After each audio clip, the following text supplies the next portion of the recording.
Kita semua sedar tentang kepentingan salat berjemaah. Bahkan dalam setengah mazhab fiqh Islam, salat berjemaah di masjid itu adalah merupakan satu kewajipan. Saya ialah ahli perniagaan pasar malam dan pasar tani. Semenjak PKP dilanjutkan, sumber pendapatan kami terjejas. Bila dah start je PKP tu, kita orang terus tak boleh berniaga. Masa tu memang down.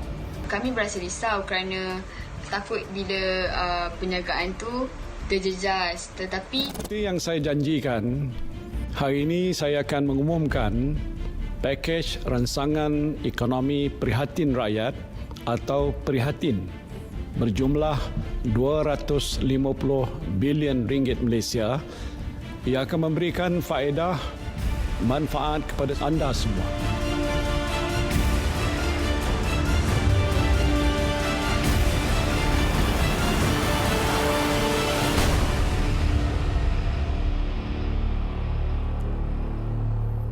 Bismillahirrahmanirrahim. Assalamualaikum warahmatullahi wabarakatuh. Salam sejahtera. Kita bersua lagi dalam Syarah Meja Bulat. Saya Ali Iskandar dan kita sudah pun masuk ke fasa yang kedua Perintah Kawalan Pergerakan. Harapnya semua berada dalam keadaan sihat sejahtera hendaknya. Ya, semua dipermudahkan segala urusan. Kami faham, semuanya faham kita berada dalam situasi yang membuatkan kita sedikit tertekan dan kurang bebas ya, dari segi pergerakan dan sebagainya. Jadi harapnya ia tidak mengganggu anda untuk menjalankan tugasan harian anda, sama ada anda bekerja dari rumah ataupun tidak bekerja. Baik, hari ini kita nak cerita lebih lanjut tentang tekanan ataupun krisis yang boleh berlaku ketika kita berada dalam fasa kuarantin ini. Setakat ini dimaklumkan sehingga 14 April. Kita tidak tahu berapa lama lagi akan dilanjutkan. Harapnya tidak. Jadi kerjasama anda untuk terus berada di rumah, jaga keselamatan amatlah dihargai dan patuh kepada arahan dan perintah kerajaan. Setakat ini nampaknya alhamdulillah banyak perkembangan positif dapat disaksikan ya, dengan kepatuhan meningkat kepada paras yang membanggakan ya, walaupun dari masa ke masa kita dapat lihat statistik perubahan statistik pada kes coronavirus atau COVID-19 ini, dan dalam siaran ini kita nak berinteraksi bersama dengan anda juga. Anda boleh hubungi kami melalui talian 037726 1603 untuk melontarkan pandangan, bertanyakan soalan dan juga boleh menitipkan komen anda melalui Facebook yang sedang stream secara live ini. Okey, di blok pertama ni antara perkara yang kita nak bincangkan ialah tentang situasi keuangan yang mula-mula Perintah Kawalan Pergerakan berakhir pada hujung bulan Mac, kemudian tiba-tiba dilanjutkan. Jadi kita terpaksa terus berada di rumah. Kepada yang berniaga barangkali sukar untuk membuat perencanaan kewangan, kepada yang bekerja juga barangkali ada situasi kewangan tertentu. Jadi kami hari ini nak mendapatkan maklum balas daripada pakar-pakar rujuk kami, dan pada masa sama anda boleh juga melontarkan pandangan dan juga persoalan. Baik, sebelum itu kami nak kongsikan ini antara individu yang sempat kami dapatkan pandangan tentang bagaimana mereka mengendalikan situasi mereka. Mereka ini adalah golongan peniaga kecil yang pastinya sangat terkesan dengan situasi ini. Jadi bagaimana dalam menghadapi situasi yang tidak tahu bila berkesudahannya ini, mereka melakukan sesuatu atau mengambil ikhtiar untuk meneruskan penghidupan. Mari kita saksikan. nama saya Nurjata Ida binti Abdul Manaf. Saya berusia 18 tahun. Saya tinggal bersama dengan ibu dan ayah serta 3 orang adik-beradik saya yang lain. Nama saya Khairi Ismail. Umur saya 24 tahun. Saya menetap dengan family dengan adik-beradik 7 orang. Saya anak yang sulung. Nama saya Nurin Amira binti Abu Sufyan. Saya anak yang ke-8 daripada 9 orang adik-beradik. Jenis perniagaan yang ibu dan ayah saya uruskan ialah menjual kuih tradisional. Kami membantu ibu dan ayah menguruskan perniagaan sendiri. Penjualan kuih tradisional ini dilakukan di pasar sekitar Bandar Johor Bahru. Mak saya seorang ahli peniaga pasar malam dan pasar tani. Jenis jualan yang saya buat ialah kefufa, air soya panas dan berbagai jenis air yang lain. Direndam. Proses untuk buat air soya dan curahkan dia. Perniagaan ni memang sumber utama kami. Mak fokus kepada production, ayah fokus kepada marketing. Saya dengan adik-adik semua fokus kepada jualan lah. Kita orang jual dekat pasar malam, pasar pagi. So memang 100% bisnes ni kita orang family buat sendiri.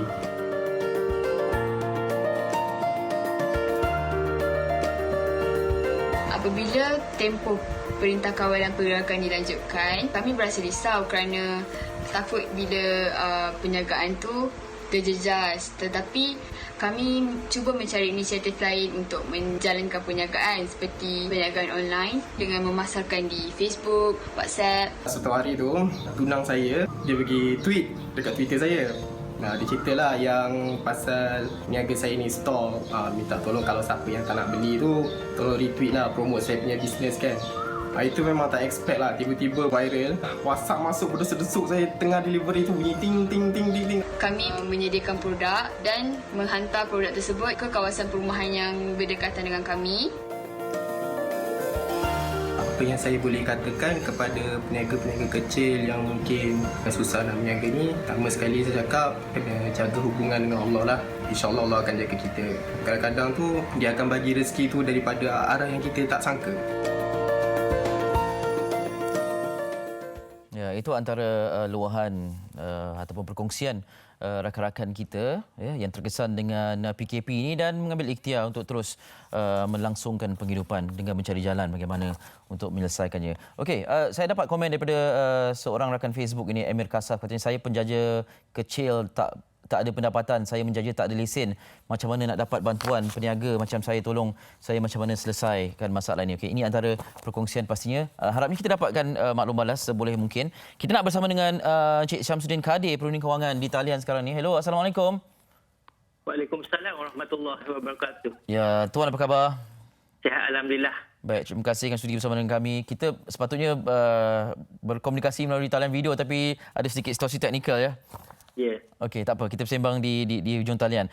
Okey, setakat ini antara perkara yang dilakukan oleh kerajaan untuk meredakan sedikit tekanan kewangan rakyat ekoran PKP ini dalam mengekang ataupun memutuskan rangkaian COVID-19 ini ialah dengan mengutarakan pakej rangsangan ekonomi. Dan ada yang melihat ini sebagai satu pakej yang baik, ada yang mempersoalkan kenapa golongan tertentu ni seolah-olah macam tidak diberikan perhatian dan sebagainya. Secara umumnya, apa yang tuan boleh katakan tentang pakej rangsangan ini? Okey, secara asasnya yang kita dapat tahu kebanyakan staf terutamanya yang daripada syarikat swasta banyak terjejas dari segi gaji. Jadi dengan ada macam moratorium iaitu penangguhan bayar balik selama 6 bulan, itu sesuatu yang sangat baguslah. Sebab sebentar tadi pun saya dapat surat notis pemberhentian pekerja. Maknanya seorang staf akan diberhentikan mulai 1 Mei. Jadi dengan ada moratorium ni, dia sedikit banyak membantu kepada pekerja yang ada komitmen hutang lah. Dan pakej rancangan lain bagi yang golongan B40, M40 pun ada diberi bantuan. Jadi secara asasnya baguslah. Okey, baik. Cuma mungkin tak cover sikit bahagian SME saja. Okey, baik. Kita nak juruskan terus kepada rakyat, ya, rakyat B40 terutamanya lah. Yang berhadapan dengan situasi ini, ada yang terpaksa berhenti kerja dan tidak ada pendapatan sebab mereka mendapat pendapatan hari-harian. Okey, dan yang menarik perhatian dan menjadi tular ini, contoh yang diberikan oleh Perdana Menteri, Makcik Kiah kita ni ya, yang disebutkan sebagai penjual pisang goreng dan tinggal di PPR Desa Tun Razak, dan dengan segala bantuan dan juga inisiatif oleh kerajaan melalui pakej rangsangan ekonomi ini, keseluruhan pemberian tunai yang diperolehi oleh keluarga Makcik Kiah lah sebanyak RM4,200 dan juga penjimatan sebanyak RM4,464, bermakna RM8,000 lebih di nilai dalam menghadapi situasi PKP ini. Okey, kalau diikutkan, bolehkah kita lihat ini sebagai umum nilai penjimatan ataupun ada perkara-perkara yang boleh diperhalusi lagi?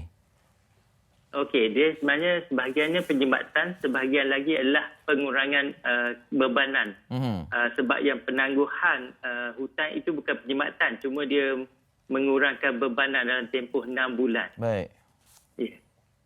Okey, jadi bagaimana seorang yang mendapat manfaat ini seharusnya mengendalikan situasi kewangannya dalam tempoh yang kita tak tahu berapa lama akan berakhir ini?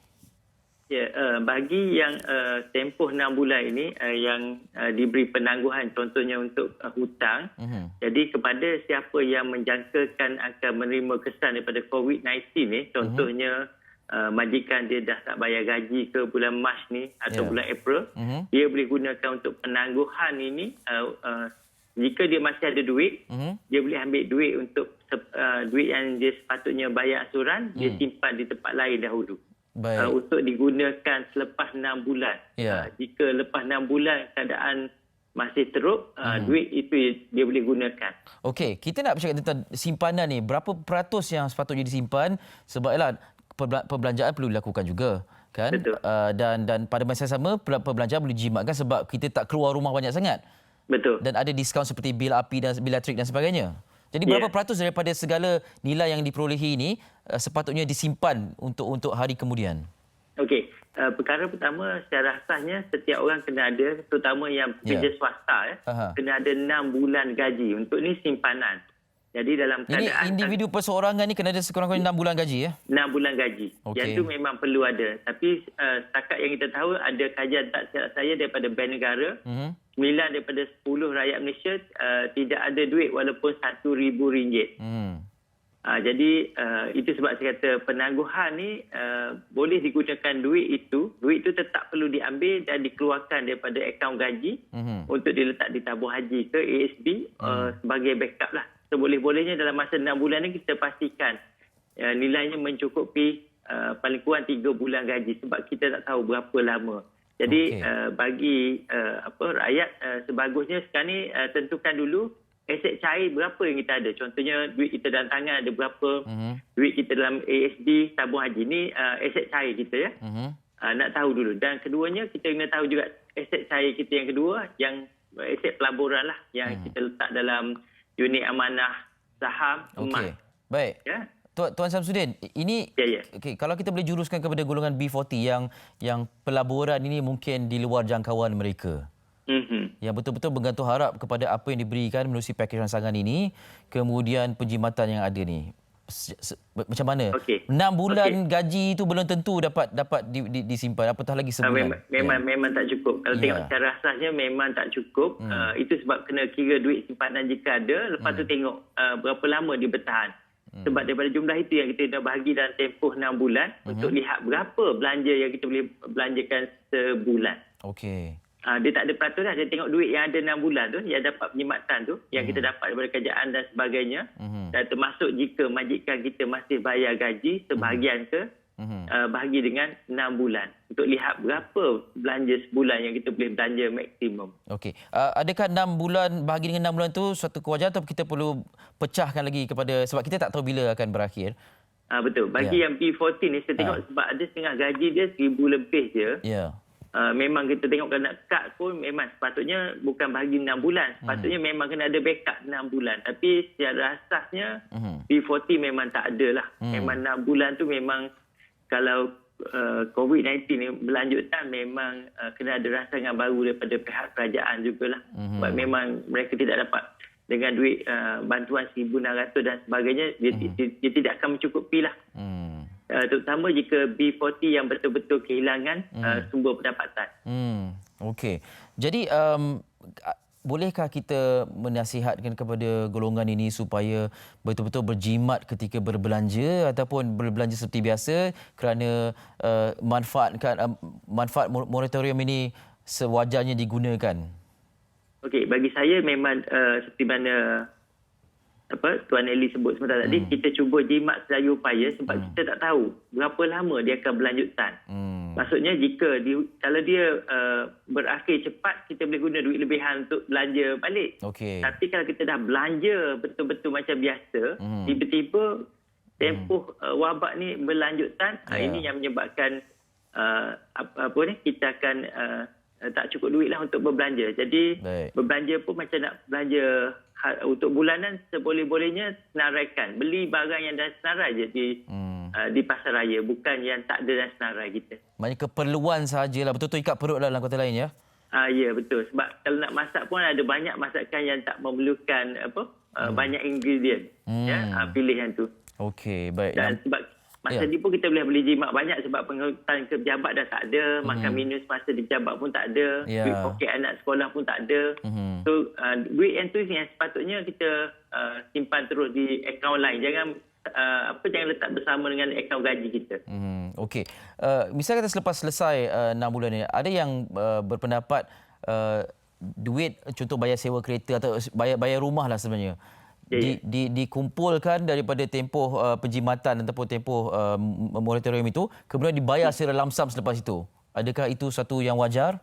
Okey, dia kalau dia tengok akaun pembiayaan rumah kita, kalau dia panggil semi flexi, yang itu menguntungkan, ya. Okay. Tapi bagi saya dia kumpul dulu kat luar, walaupun dia tak memerlukan, ambil dulu. Sebab kita tak tahu berapa lama wabak ni dan kita tak tahu berapa lama kita akan ada gaji penuh. So ambil letak di akaun lain, dan kalau nak paling bagus letak di akaun pelaburan. Contoh tabung haji SB, bulan 1 baru kita bayar balik ke akaun rumah kita tu sebab lepas dapat dividen. Maknanya kalau duit itu tidak terkesan, tidak perlu diusik, laburkan. Laburkan. Ya. Tapi ambil dulu. Jangan tak ambil sebab kita tak tahu tamak ada nanti kita tak cukup ke cukup. Kan nampak saya rasa cukup. Okey, majikan kita bayar gaji tapi kita tak tahu bulan depan dan seterusnya. Ya, baik. Okey. Maknanya ambil moratorium, jangan ambil dulu. Ya, kalau bank ada tak. Ya. Silakan. Kalau kita tak perlu gunakan, kita boleh laburkan. Ya? Betul. Okey. Baik, Cik Syamsuddin, terima kasih banyak-banyak atas perkongsiannya. Sama-sama. Okey, Assalamualaikum. Waalaikumsalam warahmatullahi wabarakatuh. Perunding Kewangan Cik Syamsuddin kali bersama dengan kita, dan pastinya banyak dalam kalangan kita yang berkongsi pandangan ini. Ada kata susah nak berjimat dan nak ikat perut, ya. Ini Cili rakan Facebook kita mengatakan nak ikat perut mak bapak boleh, tapi anak-anak macam tu, terutama ada anak yang ramai. Kalau ada pandangan boleh bersama dengan kami juga, berikan pandangan anda. Okey, kita nak berehat seketika. Selepas ini ialah faktor ekonomi ini memang tidak menentu, ya. Hanya kita yang tahu kewangan kita, jadi kita uruskan sebaik-baiknya. Satu lagi faktor yang memberikan tekanan atau krisis dalam ketika fasa kuarantin ini ialah tekanan apabila berada di rumah yang bersesak-sesak, barangkali rumah kita kecil. Jadi bagaimana nak menguruskan tekanan, kerana ada krisis rumah tangga yang berlaku dalam tempoh ini juga. Selepas ini dalam Syarah yang Berjumlah.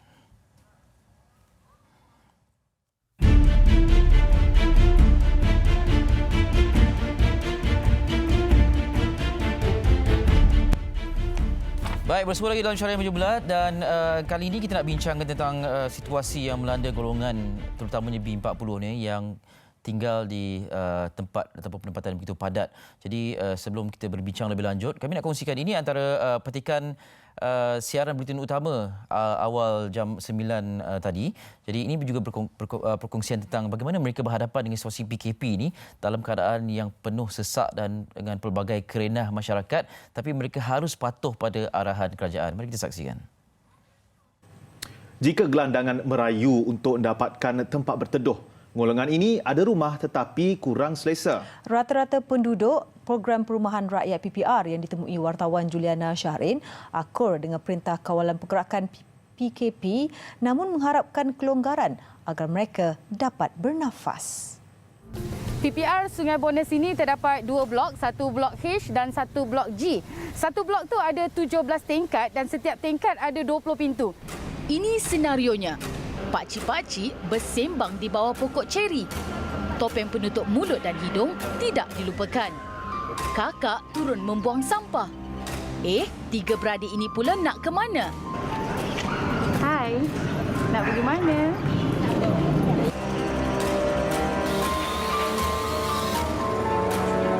Satu orang pergi beli sudahlah. Yang ini pun. Aduh, ramai-ramai beli nasi lemak.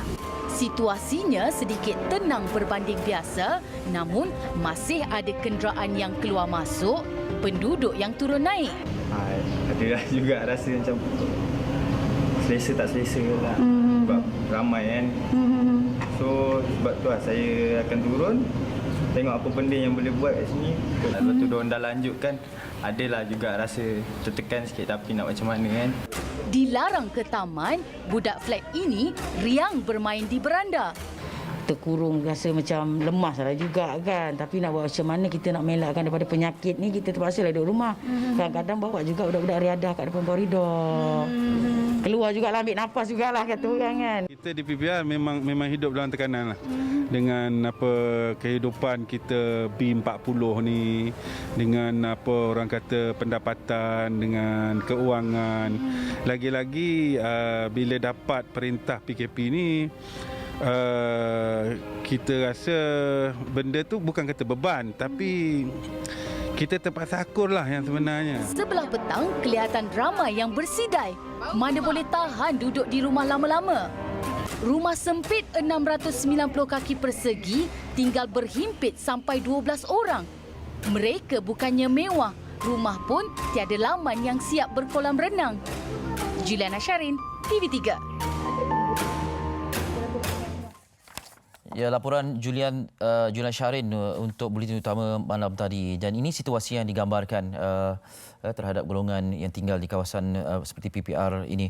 Baik, kita nak bersama dengan Datuk Saidul Akmal Hassan. Beliau adalah Ketua Pengarah Jabatan Pembangunan Wanita, Kementerian Pembangunan Wanita, Keluarga dan Masyarakat di talian. Hello, Assalamualaikum. Waalaikumsalam. Datuk, apa khabar? Baik. Terima kasih kerana sudi untuk berhubung kami dan kami hubungi Datuk di saat-saat akhir ini. Terima kasih banyak-banyak atas kerjasama diberikan. Baik, okey.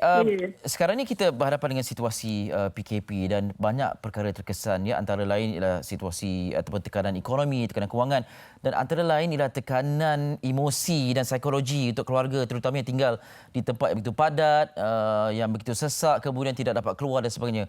Bagi pihak kementerian, bagaimana situasi ini dapat dikendalikan sebagai agensi atau kementerian bertanggungjawab? Terima kasih Heli. Kita di Kementerian Pembangunan Wanita, Keluarga dan Masyarakat, kita memang melihat antara perkara yang kita nak tekankan adalah peranan ibu sebagai orang kata tonggak kepada institusi keluarga. Bagaimana kita nak menyampaikan mesej positif kepada ibu-ibu untuk mereka menguruskan keluarga dalam suasana kena menghadap anak, suami 24 jam ini kan. Jadi saya rasa memang akan ada tekanan, tak kira lah dari segi kalau kita melihat kepada Vicky tadi, kita tengok di rumah-rumah PPR yang agak sempit. Jadi saya rasa perkara ini berlaku juga di dalam mana-mana keluarga. Jadi apa yang kita antara yang kita telah adakan adalah kita nak berkongsi mesej positif kepada ibu, bagaimana mereka boleh mempelbagaikan apa orang kata aktiviti ke menggunakan sepenuhnya kreativiti, bagaimana untuk mengisi masa. Yang penting dekat sini adalah pengurusan masa, sebab dah tak ada ruang untuk ibu keluar untuk bekerja, untuk dapatkan orang kata keluar sekejap daripada urusan rumah tangga. Ini maknanya akan bersama keluarga. Dan kita juga nak menggalakkan ibu untuk menggunakan kesempatan ini yang di mana mereka boleh mengeratkan hubungan bersama mereka. Kita tengok dulu kita selalu bercakap kita tak ada masa, kita bekerja akan pejabat. Jadi bila kita tiba-tiba diberikan sangat banyak masa, jadi kita kata memang perlu orang kata pengurusan masa yang sangat berkesan. Sebab bila kalau nak buka social media pun ada banyak juga cerita-cerita yang boleh orang kata mendatangkan stres juga. Jadi bagaimana kita nak membincangkan perkara ini supaya ahli-ahli keluarga boleh faham, bagaimana kita boleh bekerjasama supaya urusan keluarga tu orang kata mengharmonikan suasana lah.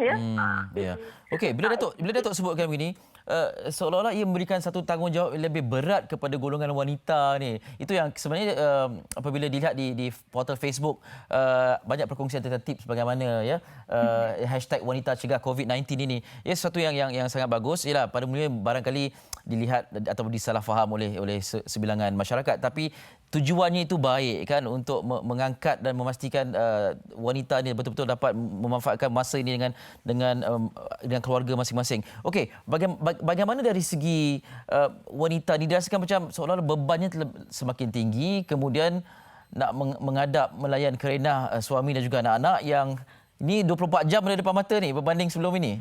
Betul, 24 jam depan mata. Itulah dia.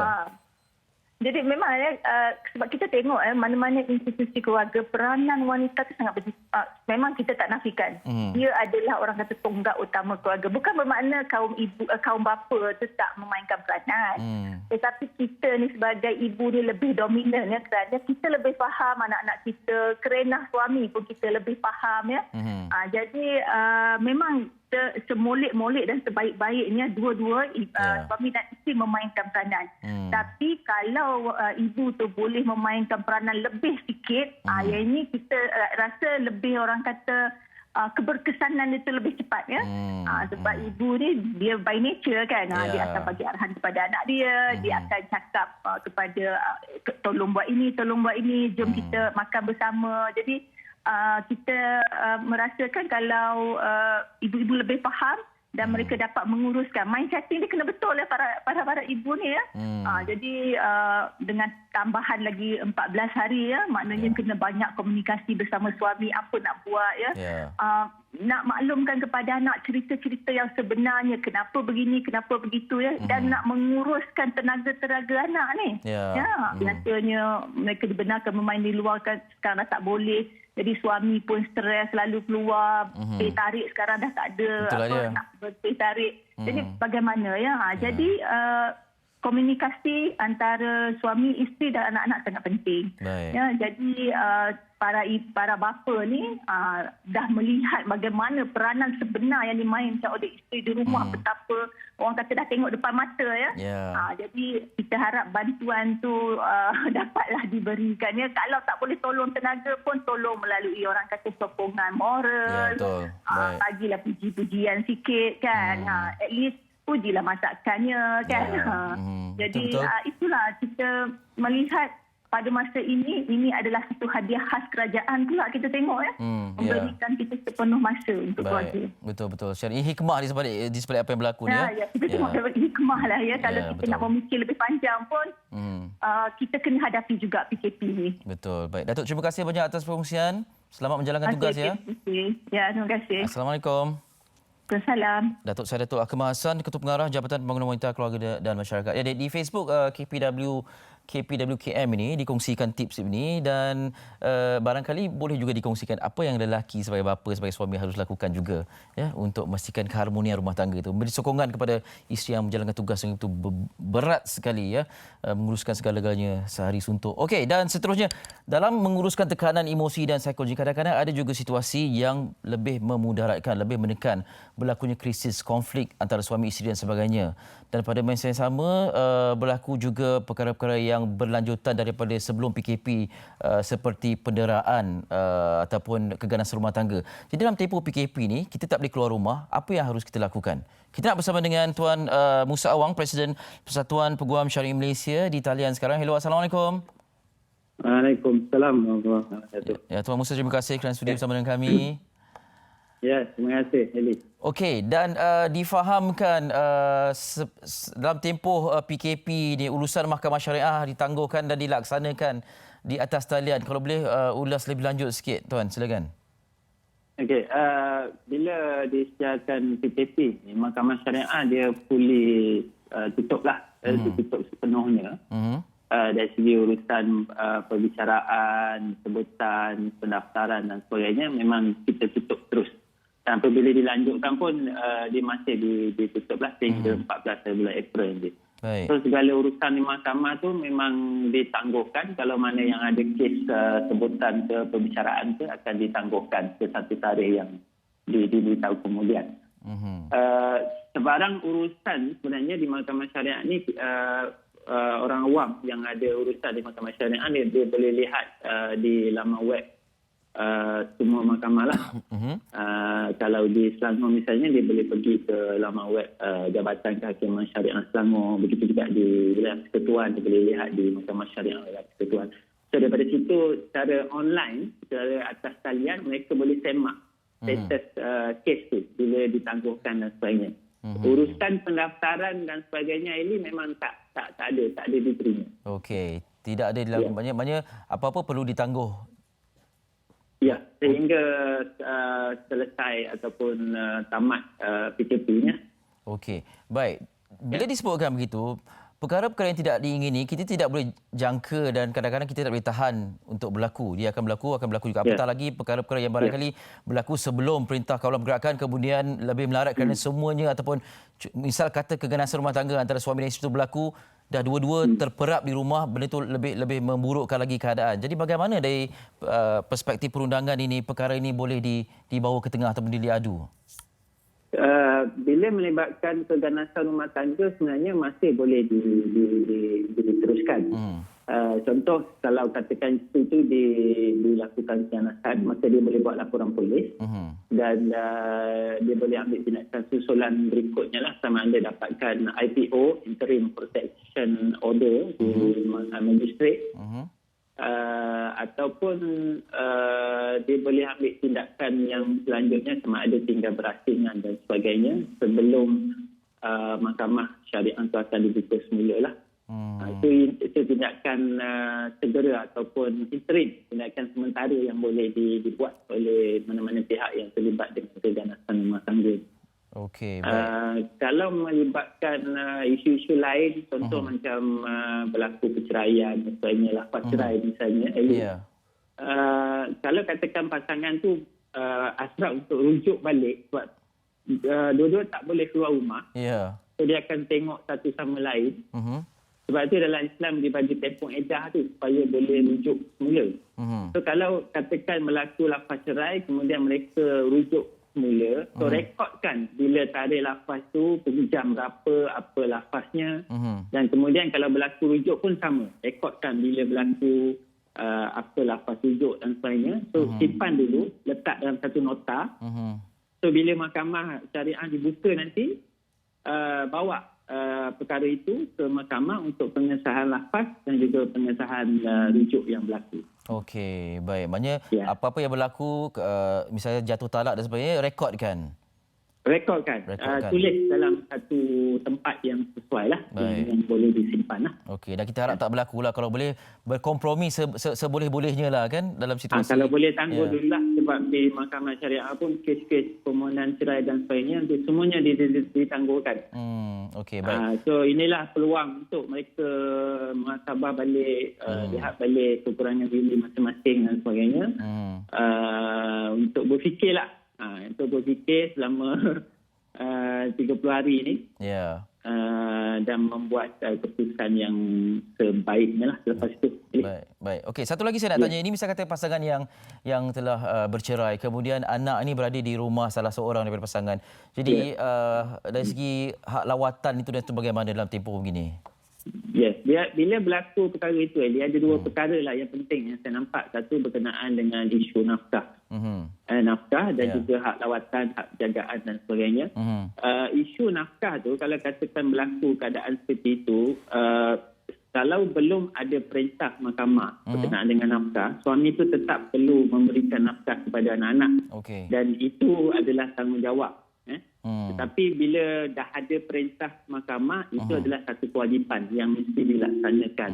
Cuma kalau katakan bapa itu agak kekurangan sumber pendapatan dan sebagainya, dia mungkin boleh bayar sebahagian dulu, terus sebahagian yang lain tu bila keadaan dah baik semula, dah okey, so dia gantikan balik. Begitu juga dengan hak lawatan ataupun untuk tengok anak tu, dia boleh KIV dulu sebab masing-masing sekarang tak boleh keluar rumah. So biar anak itu bersama dengan penjaga dia dulu. So nanti bila keadaan dah selamat, dah okey, dah kembali kepada asal balik, so dia boleh gantikan balik hari dan juga waktu lawatan bagaimana yang diarahkan oleh mahkamah tu. Okey, baik. Berbalik kepada pemberian nafkah tu, laksanakan jugalah. Ini tak ada moratorium, tak ada ya? Dia mungkin kalau keadaan tu agak mendesak sangat, tergugak sangat dari segi pendapatan, mungkin boleh dilaksanakan sebahagian. Tapi walaupun dilaksanakan sebahagian, dia bukan kira lupus begitu. Dia masih, tunggakan tu masih menjadi tunggakan yang perlu dibayar balik selepas itu bila keadaan dah selamat ataupun dah kembali kepada keadaan asal. Baik. Tuan Musa, terima kasih banyak atas perkongsian. Okey, sama-sama Eli. Assalamualaikum. Waalaikumsalam. Ya, Tuan Musa Awang, Presiden Persatuan Peguam Syariah Malaysia, dan kita harapkan peratusan itu rendahlah walaupun ada perkara-perkara tidak diingini berlaku sepanjang ini, dan kita tidak mahu jadi negara seperti negara China yang proses bercerai itu meningkat susulan COVID-19 ini, dan Amerika Syarikat juga menampakkan kebimbangan ke arah yang sama. Tapi harapnya di Malaysia redam sikit situasi ini. Mudah-mudahan segalanya dapat dipermudahkan. Okey, itu tentang tekanan ataupun krisis psikologi dan juga emosi rumah tangga. Selepas ini antara krisisnya krisis beribadah pula. Masih lagi terdapat segelintir yang melakukan ibadah di masjid, solat secara berjemaah dan sebagainya. Selepas ini kita akan bincang lebih lanjut dalam Syariah Meja Bulat.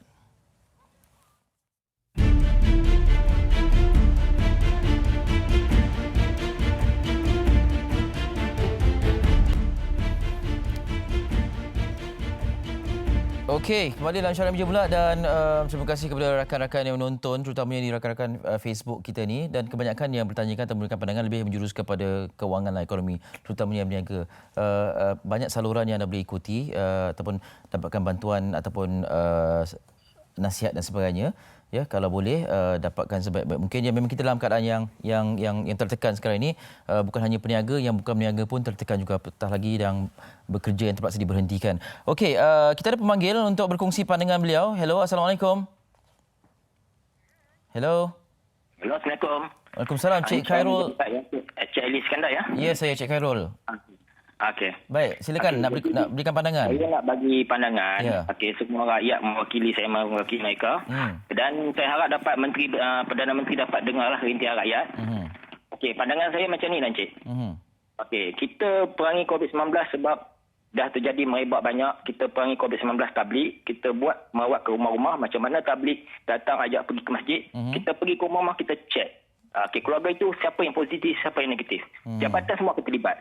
Baik polis, baik askar, baik Kementerian Kesihatan dan semua yang terlibat, kita turun padang, kita cek ke rumah-rumah. Andai kata di kawasan titik wangsa kritikal, okey, flat kondo itu dah terlibat penyakit ini, kita tak perlu diorang turun ke pasaraya. Kita bagi Tesco ke, Pama ke, Ekonsis turun kontainer, jual barang basah dekat situ. Jadi perhantaran ada kita hantar dengan food grab ke apa semua, hantar ke rumah. Jadi tak perlu rakyat turun pergi ke sana ke sini, lepas tu kita pergi sana kena saman, polis ambil tindakan. Saya dah jatuh timpa tangga sebab saya nak pergi COVID-19 pun dia orang tendang saya kena kesihatan. Jadi menyusahkan. Saya pedalaman dekat kampung nak pergi hospital susah. Ya. Jadi disyorkan untuk rumah ke rumah kawasan mana yang dilihat macam zon merah. Pergi ke rumah. Zon merah kita buat dulu ke rumah-rumah yang macam contoh di Keluang. Kita putin habis satu tu, polis sekat, tak ada siapa yang boleh keluar. Lepas tu kalau yang mana kita akan buat macam negeri utara, pantai timur, kita buat 2 negeri, 1 bulan kita hapuskan basmi COVID-19. Sampai wilayah kita perang habis-habisan. Itu cara dia, Cik. Okey, terima kasih banyak Cik Nazim atas pandangan. Ya, saya minta dapat Perdana Menteri Muhyiddin Yassin dapat dengar dan kita bersama. Saya sanggup mati-matian bersama ni untuk perangi COVID-19 ni. Kami pun harap yang sama. Jaga diri. Okey, baik. Assalamualaikum. Salam. Ya, itu dia Cik Khairul Nazim. Ialah dengan penuh conviction memberikan cadangan. Barangkali boleh dipanjangkan kepada pihak-pihak berwajib tentang situasi ini ataupun cadangan ini. Okey, kita nak bersama dengan seterusnya Ustaz Rozi Rojab untuk memberikan pandangan beliau tentang situasi umat Islam di Malaysia khususnya ini yang masih lagi ada segelintir yang berdegil dan terus melakukan ibadah solat berjemaah di masjid apabila PKP telah pun dilaksanakan. Hello, Assalamualaikum Ustaz. Waalaikumsalam warahmatullahi wabarakatuh. Ya, apa khabar Ustaz? Alhamdulillah Bang Ali dan semua. Apa khabar kru semua di sana? Kami siap adanya menjalankan tugas yang diamanahkan. Allah fi amanillah, insyaAllah. InsyaAllah. Terima kasih. Ustaz, sebelum kita dapatkan ulasan daripada Ustaz, kami nak kongsikan klip pandangan daripada Ustaz Dr. Kamilin tentang perkara berkaitan dengan solat jemaah ni dalam tempoh PKP ni. Ustaz, kita dengarkan dulu ya. Baik, silakan. Okey, saksikan. Kita semua sedar tentang kepentingan salat berjemaah. Bahkan dalam setengah mazhab fiqh Islam, salat berjemaah di masjid itu adalah merupakan satu kewajipan. Sama ada kita mengatakan ianya wajib ataupun sunat muakkad, tuntutannya gugur bila mana wujud keuzuran yang diiktiraf oleh syarak seperti mana membahayakan nyawa diri sendiri dan nyawa pihak yang lain. Dalam Islam ada kaedah la darar wala dirar. Janganlah kita bagi mudarat pada diri sendiri dan juga kita buat mudarat pada orang lain. Dalam Islam juga ada kaedah al-masyaqqah tajribu taysir. Kesusahan itu boleh membuatkan kita mengambil pandangan yang lebih mudah. Dan dalam Islam juga ada pandangan saddu dzara'i, iaitu kita memotong sebab-sebab, mencegah sebab-sebab yang boleh mendatangkan kemudaratan yang lebih besar. Dalam hadis riwayat Al-Bukhari, Nabi SAW bagi tahu Allah akan menulis bagi seorang hamba yang sakit dan musafir itu pahala amalan yang sama dilakukan ketika mana dia sihat dan ketika mana dia sedang bermukim, iaitu kalau kita sebelum ini selalu pergi ke masjid, kita menjaga salat berjemaah kita di masjid, maka insya-Allah ketika mana uzur di waktu yang kita tak mampu nak berjemaah di masjid ketika ini, Allah tetap akan menulis pahala yang sempurna bagi kita kerana kebiasaan yang kita lakukan sebelum ini. Dalam hadis Aisyah radhiyallahu anha ketika mana dia bertanya kepada Nabi sallallahu alaihi wasallam tentang wabak taun, Nabi sallallahu alaihi wasallam menjawab, ianya merupakan azab yang diantar kepada siapa yang dikehendakinya, tetapi pada masa yang sama ianya juga adalah rahmat kepada orang-orang yang beriman.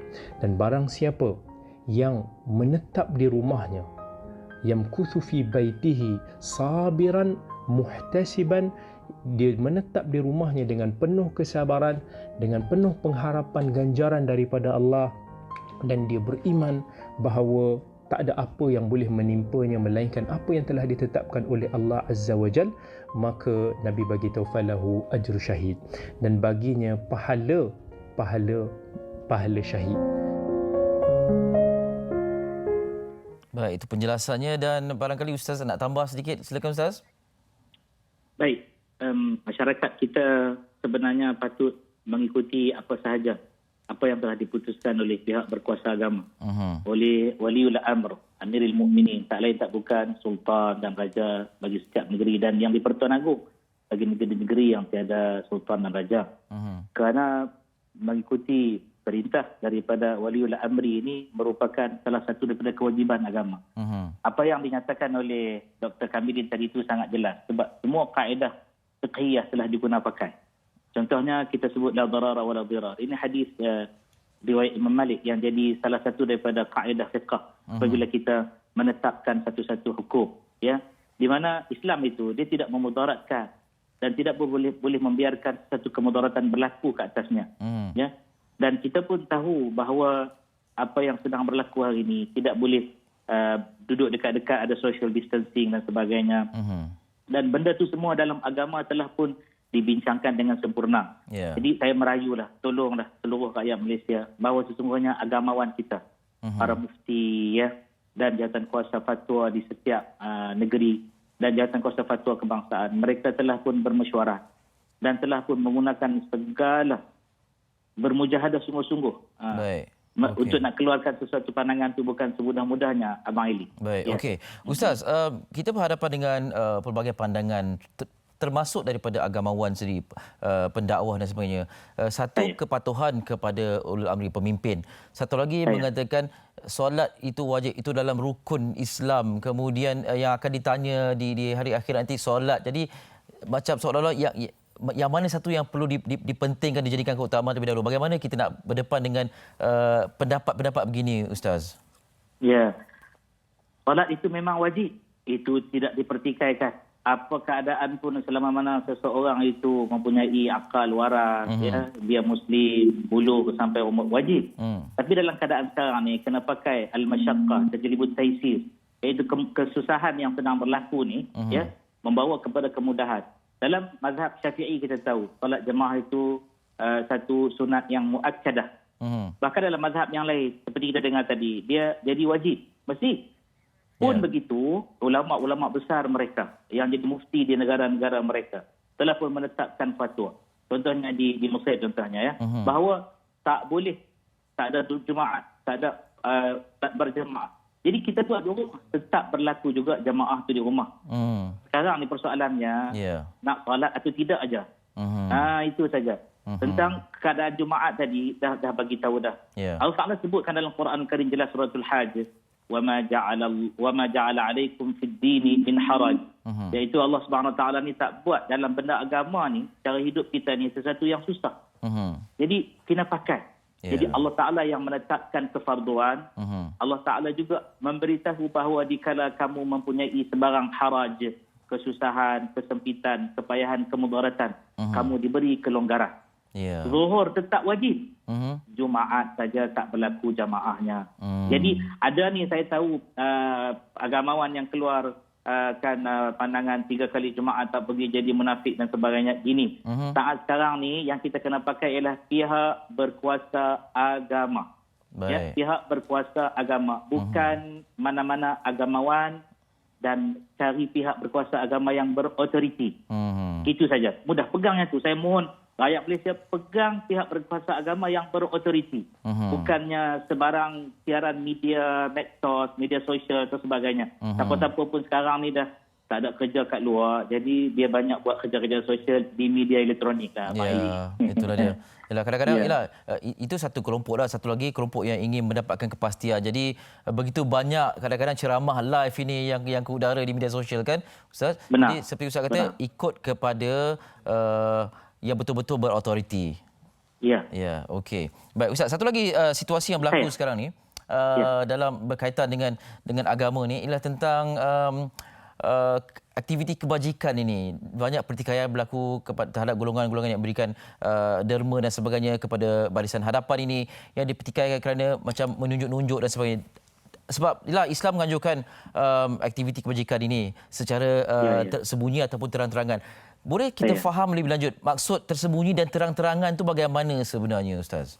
Baik. Dalam hal memahami Al-Quranul Karim ini, kita mesti talaqi, musyafahah, talqin, mesti ada guru. Jangan kita faham seorang-seorang. Betul, Al-Quran memang sebut sedekah tu boleh diberi sirran, sembunyi-sembunyi. Wa alaniyah, boleh diberi terang-terangan. Yang Allah melihat adalah niat. Ya, perbuatan yang ikhlas itu yang dinilai oleh Allah Subhanahu Wa Taala. Akan tetapi dalam keadaan sekarang ini, satu kaedah fiqh kita kena pakai, iaitu saddu zara'i'. Apa dia saddu zara'i'? Saddu zara'i' ni ialah tutup. Kena tutup segala jalan yang boleh bawa kepada az-zara'i', menuju jalan-jalan yang menuju kerosakan. Jikalah kegiatan tersebut boleh menyebabkan berlaku, orang kan persoalan pertikaikan. Mungkin mereka bebas bergerak. Kami pun perlu juga kehidupan sosial. Perlu bantuan juga, nak bagi bantuan juga. Apabila kita mendengar pihak kerajaan telah pusatkan segala bantuan diberi kepada Jabatan Kebajikan Masyarakat, ataupun kita ikuti perkembangan semasa. Kita pun faham NGO di luar sana. Dan kami pun ada NGO yang bergerak, tapi kami patuh kepada perintah kerajaan. Kalau disuruh pusatkan kepada sesuatu agensi, maka kita patuh. Saat sekarang ni bukan peringkat nak tunjuk pandai. Saat sekarang bukan peringkat nak bagi tahu kata saya yang terbaik. Saat sekarang bukan peringkat nak kutuk-mengutuk antara satu sama lain. Tapi saat sekarang ialah mematuhi perintah pihak berkuasa. Baik. Okay. Itu perintah agama. Abang Eli, saya tegaskan sekali lagi, mengikuti perintah pihak berkuasa di saat-saat yang kemudaratan ini adalah perintah agama. Baik. Jelas dan terang. Ustaz, terima kasih banyak-banyak atas perkongsian padat tetapi penuh dengan kesannya. Mudah-mudahan. Minta maaf kalau ada sebarang kekurangan, mohon diperbaiki, Abang Eli. Terima kasih kepada semua kru. Jaga kesihatan semua, insya-Allah. Insya-Allah. Assalamualaikum. Baik. Waalaikumsalam warahmatullahi wabarakatuh. Ustaz Ruzi Zujab bersama dengan kita. Terima kasih banyak-banyak.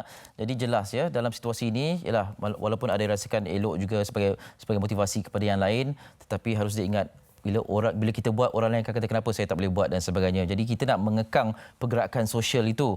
Jadi banyak perkara harus diperhalusi. Kita nak berehat seketika. Selepas ni barangkali ada lagi pandangan daripada anda tentang bagaimana kita mengendalikan situasi atau tekanan dalam fasa PKP ini selepas ini dalam Syariah Berbulat.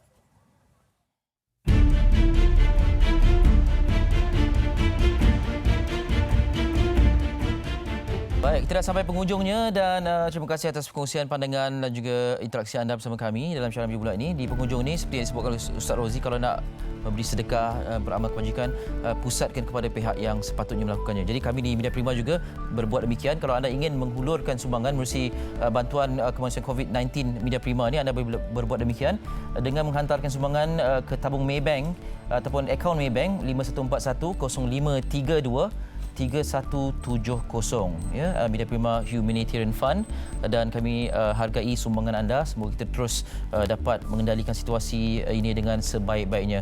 Baik, sekian daripada saya. InsyaAllah kita jumpa lagi minggu depan. Jaga diri Malaysia. Kita jumpa lagi. Assalamualaikum warahmatullahi wabarakatuh. Selamat malam.